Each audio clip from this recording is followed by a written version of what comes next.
Well, this is the original lyrical, mystical, magical, metaphysical, radical, dramatical, theatrical Jamalski, which means joyful, altruistic, metaphysical, ageless lover. Ski seeks knowledge internally. Fat shout out to B-Shine.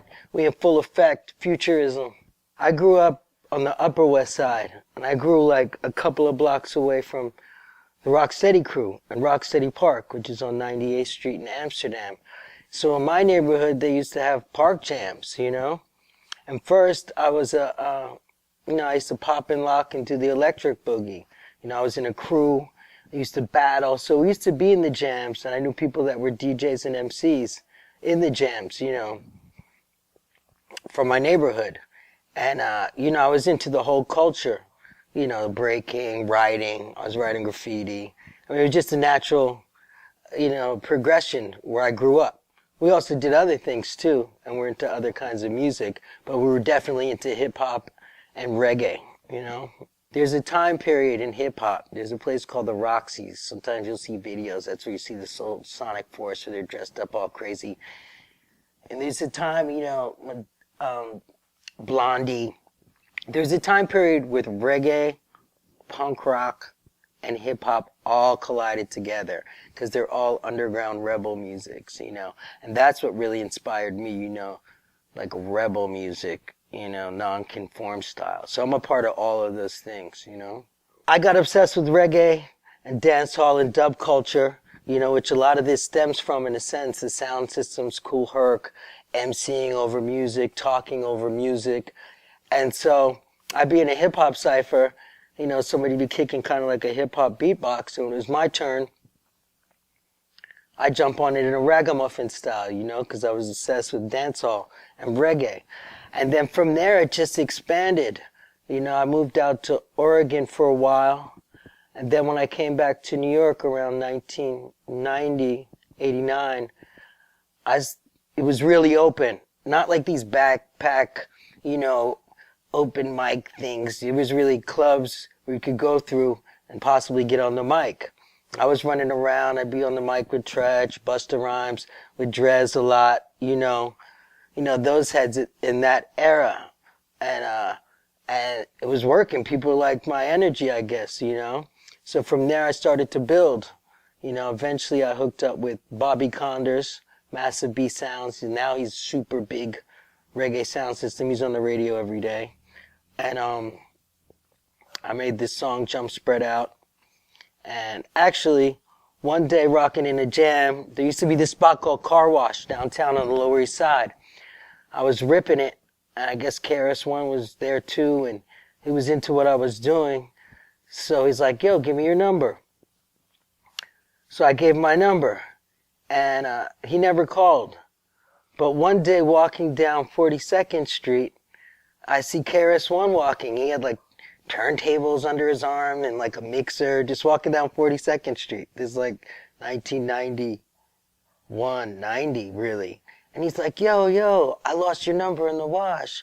Blah, blah, blah. Check it. Come to the studio tonight. Harmony has a session, which was Miss Melody's sister. And he said, come down. It was out in Queens. And I went to the studio and Harmony never showed up.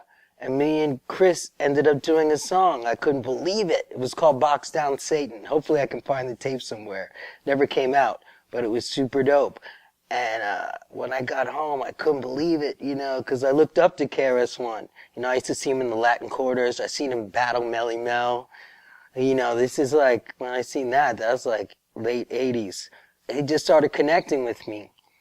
And he said, come meet me over here in front of my house. He used to live on 34th Street. And then he took me to Washington, D.C. And we were on the steps of the Capitol, the same place Martin Luther King gave his speech. You could see the whole thing was packed. It was Earth Day.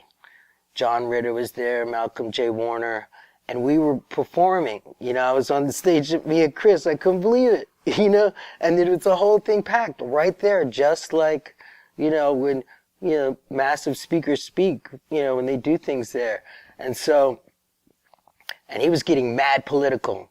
He's like, you see, George Bush is not here, or Ronald Reagan, no, George Bush is not here, because when there's that many positive people, the negative people go away. We're here with the Native Americans, blah, blah, blah. And he said, you know the devil? The devil's not a little man red with horns and blah, blah, blah. And he said, the devil is George Bush. And we said that they had like Capitol Police, their special police in their like uniforms, you know, Capitol Police. But they all disappeared and all these people in suits and earpieces came around. So we were tripping, you know. We were like, no smoking in the hotel. And we were like in a politician's hotel. But that was classic. I mean, I hope I can find that video too. Rocking that was just amazing. And then the next time he checked me, he said, we're going to go. And we opened up for Nelson Mandela at Yankee Stadium. You know, so that was amazing. You know, it was packed, 60,000 people, whatever the capacity is.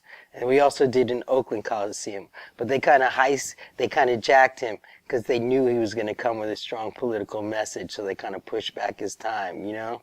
Eventually I sang on Edutainment album on a song called 7 DJs. And that had D-Nice, Harmony, Melody, KRS-One and me. I actually got like 3 verses on it. KRS does his ragamuffin thing. So basically he added a lot to my career. But I also had this massive hit out called Jump Spread Out with Bobby Condors. And from that, there became this bidding war. And eventually, you know, I put out an album called Roughneck Reality. I'm supposed to be one of the pioneers in the fusion of reggae and hip-hop, you know, but not on your basic level. The sounds are intense and deep. And always a conscious message, you know? Yeah, you know, Red Alert was rocking it, Funkmaster Flex, going up there. And I used to rock the Sway and Tech show, you know, out in Cali. Well, my father is a jazz musician. He played with Chet Baker and Stan Getz. You know, he died when I was around 21. And, you know, I was letting him know when he was in the hospital that I got to deal with Colombia. It was almost impossible for him to believe, you know, ow, you know what I mean? And so it was good to know that because, you know, a lot of jazz people, you know, they travel the world, but it's not like, you know, selling a lot of records, you know, Miles Davis and classic people do. But so, yeah, he was, of course, you know, he's supportive. My mom's supportive as well. She's an artist, you know. It's definitely when people tell you they love the music, you know, and truly do. And they know that, you know, you're always on the other side, the cutting edge, not a part of this commercial system of pop music, which is created by others, written by others, you know. And so, I mean, that's basically it. I mean, I don't get inspired by anything I hear on the radio, but that's why I try to always seek out and try to find underground stuff, you know, and, you know, to try to honor it because people do the same for me. There's always MCs that got fast styles, you know. Mine are kind of based coming from Jamaican style and UK style. People like Papa San, Daddy Freddie, who won the Guinness Book of World Records, who's my brethren, General Levy. So, you know, I don't really analyze it, you know, because there's so many genres of music from grime to, you know, there's so many styles of hip-hop, so, you know, some of it is, you can't really classify it. But, yeah, I mean, you had your classics back in the day of my time, like Chip Fu, who's still around rocking right now, doing his thing. And, yeah, even Jay-Z in the beginning was fast, you know.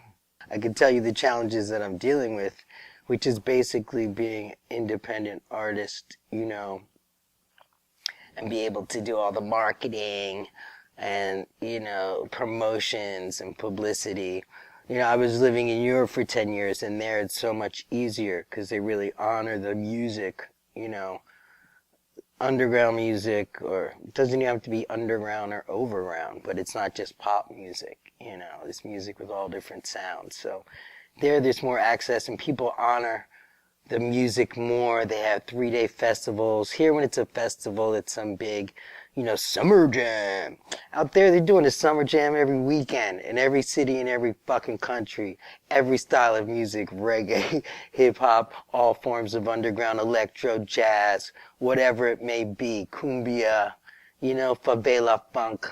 Because there it's more international, so, and they really appreciate the music. A lot of times these massive festivals, as they call them here, it's just festivals of It's not a festival. It's just a giant gathering of sheep that coming to see the artist that they hear on the radio. I mean, it's a stereotype, but it's true. But out there, you never know what you're going to see or who you're going to see.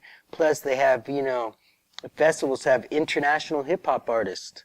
Everyone's always behind the UK in a sense, What America is behind is just like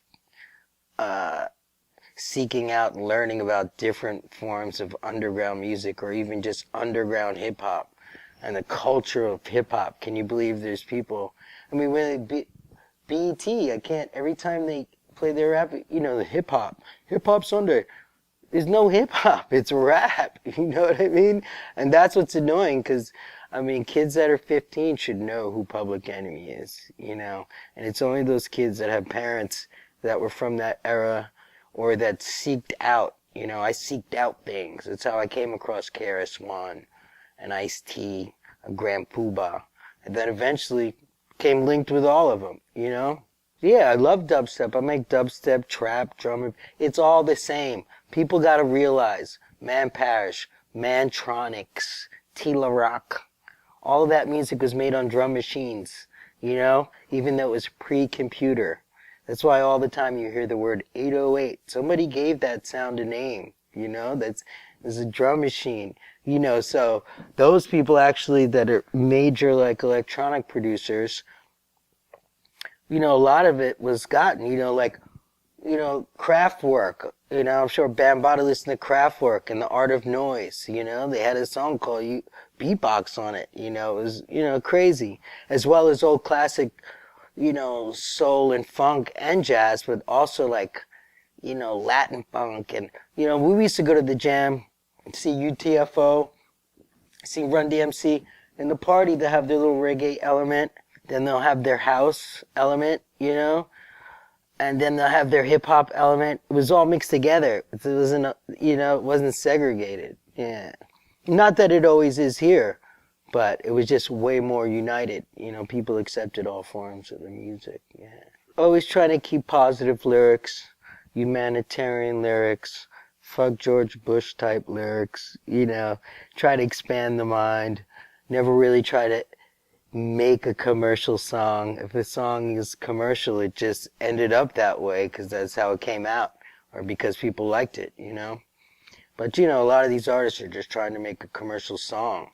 But, other artists, their music is so intense, it becomes commercial because people like it. Because a lot of people can decipher the difference between, people that are making music just for it to be popular to make money, and then people that are making the music just because they're inspired, to make music and inspired by people liking the music, and vice versa. Teach people to remember, especially Western people, that, a lot of the world is starving. People don't even have water. We've learned to take things for granted.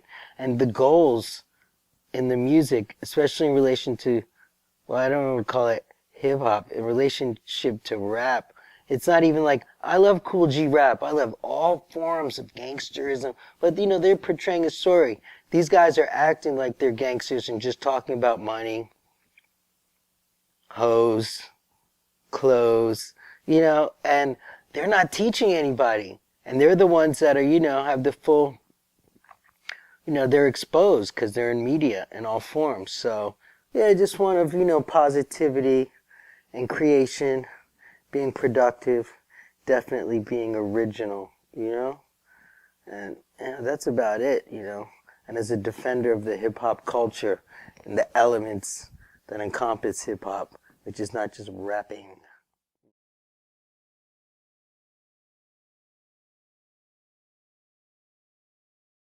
Peace, love, more unity, and that's what you get when you get Jamalski. Peace, peace, with the love, love, with the more unity. We're over the microphone, we got the mentality. When I wrote me the joke, when I I'm gonna hope of the mic, when they keep talking, so listen to me, put the mic MC, bigger me, bottom me, well deadly.